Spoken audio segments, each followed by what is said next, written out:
Yang kedua, sudah tahu salah dikerjain, itu paling banyak es batu ditiupin gitu kan. Jadi sudah tahu gitu kan salah dikerjain, itu yang paling banyak. Kan tahu berbohong itu salah, masih berbohong juga. Tahu korupsi itu salah, masih korupsi juga. Tahu musik itu salah, syirik juga gitu. Baik, teman-teman sekalian, dalam kehidupan itu pasti ada tantangan. Ya, pasti ada hambatan. Hambatan itu sumbernya banyak. Ya, ada dua yang paling utama. Yang paling pokok adalah dari setan yang menggoda kita. Ya, kedua dari nafsu kita yang tidak bisa dikelola dengan baik. Selebihnya nanti pengaruh lingkungan seputaran kita. Karena itu kita diminta oleh Allah Subhanahu wa taala berlindung kepada Allah dari godaan-godaan setan. Yang kedua, kita diminta oleh Allah untuk mengelola nafsu dengan baik supaya tidak terjerumus kepada keburukan yang diperintahkan oleh diri kita sendiri, yaitu ada peran setan di dalamnya. Yang ketiga, kita diminta untuk bergaul dengan lingkungan yang baik supaya tidak terbawa dalam suasana-suasana yang buruk. Tantangan godaan itu macam-macam. Sifatnya disebut penyimpangan. Penyimpangan itu disebut dengan maksiat. Ya, perbuatannya disebut dengan fusuk, orangnya disebut dengan fasik, menyimpang. Nanti turunannya ada banyak hal. Ya, ada tingkat-tingkat yang terbesar sampai tingkat yang paling rendah. Serendah-rendahnya pun tetap menyimpang. Ketika menyimpang dihukumi dosa. Dosa itu berarti salah, ya kan? Sebaliknya lawannya adalah pahala. Pahala itu dari kebaikan. Ada salah, ada soleh, ya kan? Yang salah itu ada tingkatan. Tingkatan tertingginya dosa itu berupa syirik namanya. Ya, karena itu banyak sekali keterangan dalam Al-Quran yang menerangkan bagaimana Allah mengecam dosa syirik. Ya, ini kalau sudah begini sudah disatukan keseluruhannya, dosa-dosa syirik ya. Jadi syirik ini sangat berbahaya sekali karena ancamannya ini sudah asyaka yusriku, menduakan, mencampakkan ya Allah Subhanahu wa taala.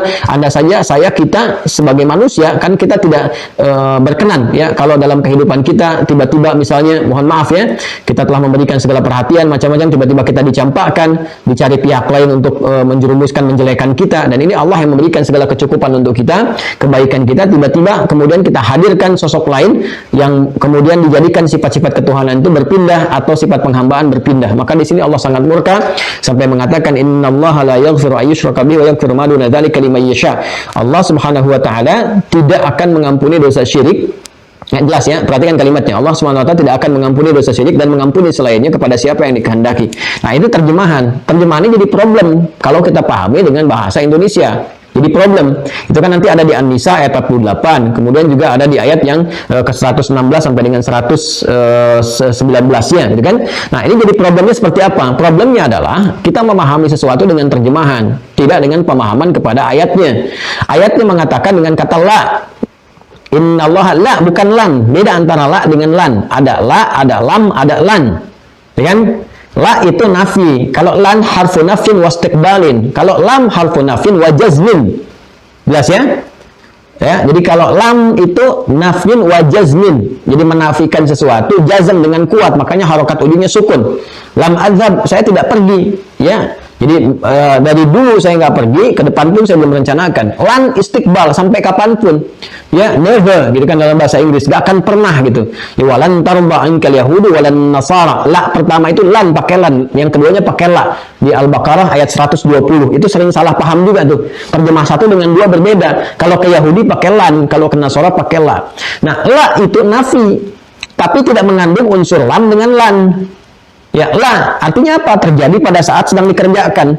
Ya, ana la adzab ila ta'lim al-yawm. Saya tidak pergi ke ta'lim, ke pengajian hari ini. Besok kan belum tentu, mungkin saya besok pergi. Kemarin jadi saya sudah pergi, sekarang saya nggak pergi. Artinya apa? Kalau pakai la ada peluang untuk ke depan diperbaiki.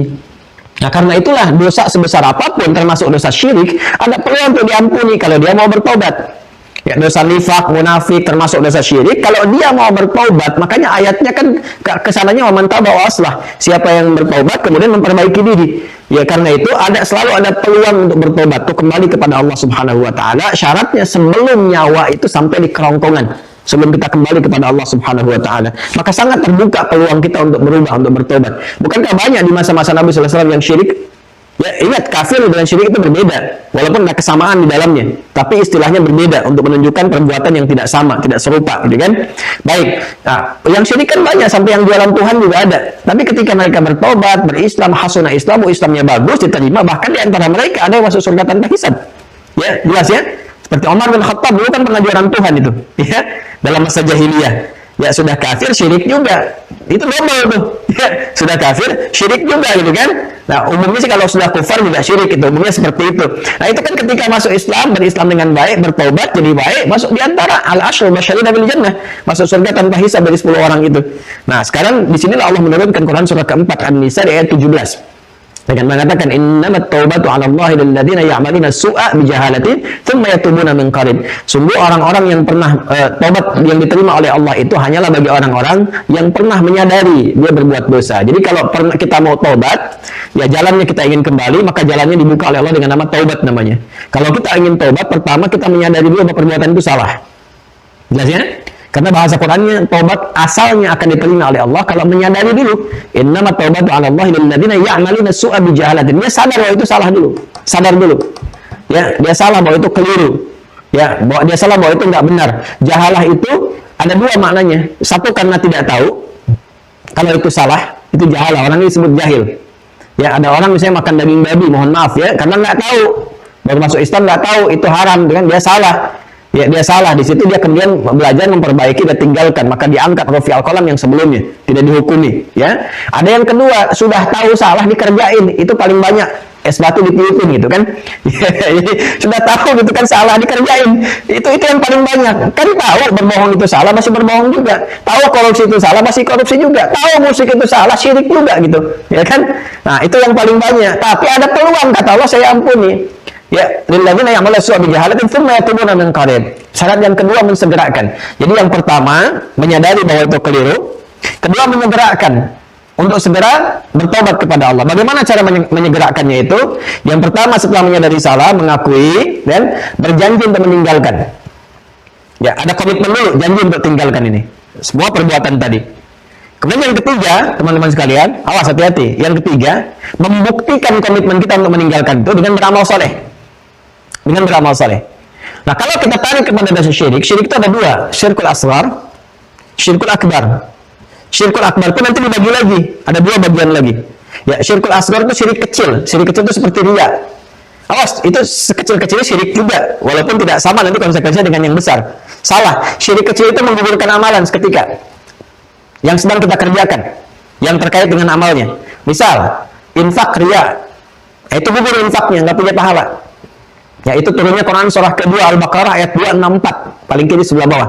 Ya ayyuhalladzina amanu ya la tubtilu shadaqatikum bil manni wal adha kalladzi yunfiqu malahu ria'an nas. Ya, jadi ada orang infak tapi riya. Ya, ingin infak Jumatan misalnya kan, dia mau infak yang lain 10.000, 20.000, 100.000, dia misalnya $100.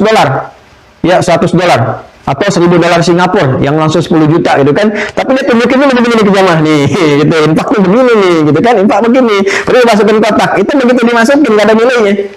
Ya, kata Allah disindir tuh, apa bedanya kamu dengan orang belum beriman, nggak ada nilai, untuk apa gitu?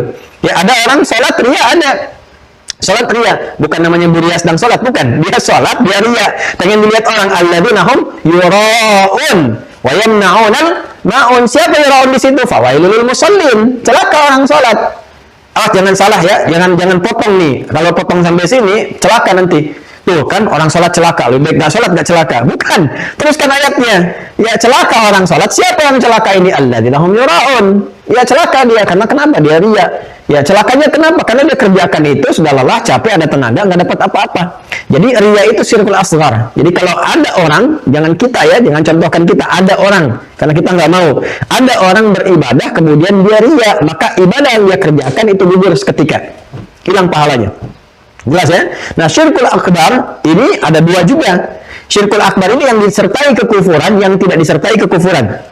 Kalau disertai kekufuran misalnya, ya, mohon maaf nih, ada orang misalnya dia mengatakan muslim, ya, tapi kemudian perilaku dia pun ikut-ikutan misalnya menyembah di tempat orang lain.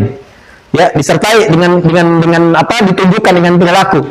Ya, dia sholat, dia juga ikut ke tempat ibadah orang lain, ikut menyembah Tuhan orang lain dan sebagainya dengan perilakunya. Itu sudah menunjukkan kekufuran, syirik sekaligus. Bahkan dengan lisannya dia mengatakan, saya nggak yakin kok Islam itu yang paling benar, makanya saya ikut ke sini, ikut ke sini, ikut ke sini. Padahal dia mengatakan dengan syahadatnya, itu sudah muncul bukti kufur, sudah muncul juga bukti syirik. Maka ketika dia kemudian ingin memperbaikinya, dia bersyahadat kembali, asyhadu an la ilaha illallah wa asyhadu anna Muhammadar Rasulullah, kemudian dia teruskan. Ya, itu untuk beribadah istiqamah dijaga sampai dengan meninggal dunia, sampai dia wafat. Ada yang tidak disertai dengan kekufuran. Nah, misal apa? Misal pergi ke yang nggak normal, ya, paranormal itu kan nggak normal, ya, di luar normal, gitu kan? Ya, paranormal kan di luar normal, gitu kan? Jadi bukan yang ekstra, ya, namanya banyak lah supaya keren itu kan. Saya sering mengatakan begini, maksiat itu jangan dimodifikasi dengan bungkusan kata-kata yang bagus. Ya, itu kan udah sebutin aja yang jelek supaya muncul kejelekannya dihindari. Ya, pencuri aja, maling jangan sebut koruptor. Kayaknya keren gitu kalau jadi koruptor itu, sehingga udah dihitung duluan tuh. Ya, nanti korupsi 80 miliar, masuk penjara dihitung sekian, biaya 40 miliar, masih dapat untung sekian. Jadi bisnis. Jadi kebanggaan. Begitu digiring pakai rompi, pakai ini, pakai koper dan sebagainya. Ya, pembuat zina sebenarnya pezina. Mau laki-laki perempuan sebut pezina. Sudah, jangan dibikin kata-kata lagi. Kupu-kupu malam, ya kupu-kupu aja nggak begitu. Ya, buaya darat, buaya aja nggak begitu. Pernah lihat buaya selingkuh? Kan tidak gitu ya. Jadi udah sebut dengan yang itunya. Syirik ya syirik. Paranormal dukun ya dukun, bilang dukun. Gitu kan? Ya, jangan apapun kemasannya sebut dukun. Udah dukun. Ya, sebutkan. Datang ke dukun misalnya. Ya, musim-musim pilkada, musim-musim macam-macam kan. Ada orang-orang yang tiba-tiba tergerak. Ya, itu perbuatan syirik, salah. Ya, dia balik. Bagaimana cara baliknya? Dengan bertobat, menyadari itu salah, meninggalkan, mengeluarkan segalanya. Kemudian setelah itu dia perbaiki dengan ibadah. Ya, tidak menuntut dia untuk bersyahadat lagi di kasus ini. Karena dia masih meyakini kebenaran Islam, hanya dia salah mengerjakan perbuatan, dosanya besar.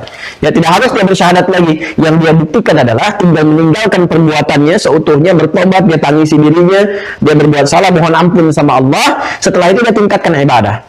Nah, sekarang bagaimana cirinya tobat diterima? Semua kalimat tobat di Al-Quran pada umumnya akan diikuti dengan kalimat islah. Faman taba wa aslaha. Faman taba wa aslaha. Innal ladzina tabu wa aslahu. Ya, orang yang benar-benar tobat kemudian memperbaiki diri. Islah itu merubah perbuatan sebelumnya yang salah menjadi saleh. Jadi kalau setelah Anda bertobat, tiba-tiba keinginannya untuk beribadah tinggi, ya senang dengan sholat sunnah, dengan ibadah sunnah, dan benci pada perbuatan yang sebelumnya dikerjakan yang buruk-buruk, sudah nggak suka, nggak enak dengarnya, itu tandanya tobat diterima oleh Allah Subhanahu Wa Taala. Tinggal jaga sampai dengan kita wafat. Jelas ya? Nah, jadi tinggal di situ saja kalau pernah terlibat syiriknya, misalnya tidak dengan kekufuran, tinggalkan sepenuhnya, bertobat, lihat perubahan perilaku kita. Kalau disertai kekufuran, waliyadzubillah, kita bersyahadat kembali, datangi ulama yang saleh, yang benar, ya, kemudian disaksikan, kemudian kita bersyahadat dengan cara yang baik, yang benar, karena di situ ada unsur irtidad dan kufur. Unsur irtidad, murtad, kan? Kemudian kufur, kita berkumpul segalanya di situ, kita kemudian bebaskan, sucikan diri kita dengan kalimat yang benar, pembuktian lewat amalan. Ya, dan tidak ada bayar di situ ya, karena syahadat bukan amalan harta, itu amalan fisikal secara lisan dengan keyakinan dalam hati. Ya, jadi kita nggak ada pengampunan dosa misalnya dengan bayar, tidak ada. Ya, infak itu bab terpisah, mau infak silahkan itu kan, dengan amalan kita yang lain. Jadi jangan sampai nanti ada masuk, kalau ada misalnya poli pertobatan kiai mau tobat dibimbing bayar sekian, itu udah tinggalin ya, karena nggak ada yang seperti itu, mustahil. Ada kiai, ustadz, habaib dan sebagainya berbuat seperti itu, mustahil. Jelas ya? Wallahu ta'ala a'lam bissawab.